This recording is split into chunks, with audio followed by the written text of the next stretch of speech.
If you haven't used a chart before, the first time can be a bit confusing. Basically, all charts are pretty much the same. They'll have a name. This is the mesh interrupted chart.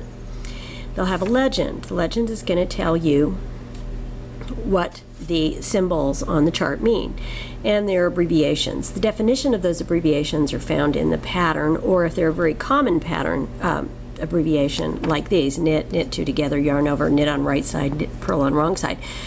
Generally, the magazine or the publication will have those in some sort of after page. This particular chart has a note as well, but let's look at the chart.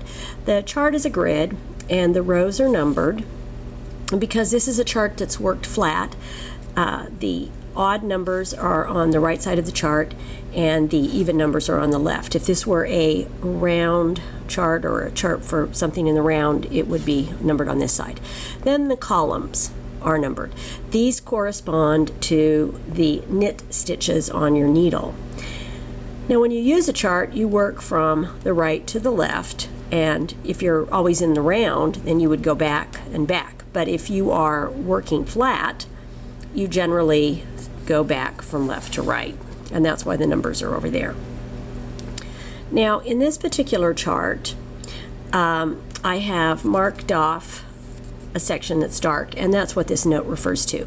That is called the multiple. For this particular pattern, it takes 2 stitches to repeat or to work the pattern multiple times. And if you notice, these are exactly the same as the rest of the diagrams in the chart. Now, the reason why I've written the entire chart out is that if you are new to knitting, and this is a pattern for a beginner, this will make it somewhat easier. Now, in this chart, notice that I have a symbol for a decrease and then a yarn over.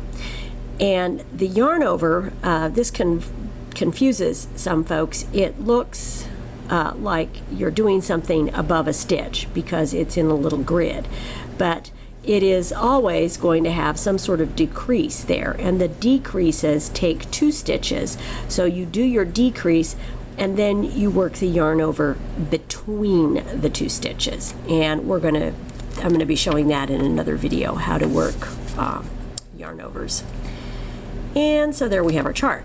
Now, should you want your scarf to be wider than the scarf in the pattern, I would multiply this. And so I have 22 stitches in this pattern, and the first column and the last column are knit on every row. That's going to give it kind of an edge. So if I wanted to repeat this pattern, I would repeat it before doing that last stitch. So I would have these be 22, 23. If I wanted to repeat it again, 24, 25, and then when I was finished, I would have this column. That's how you add an increment or a multiple to the chart.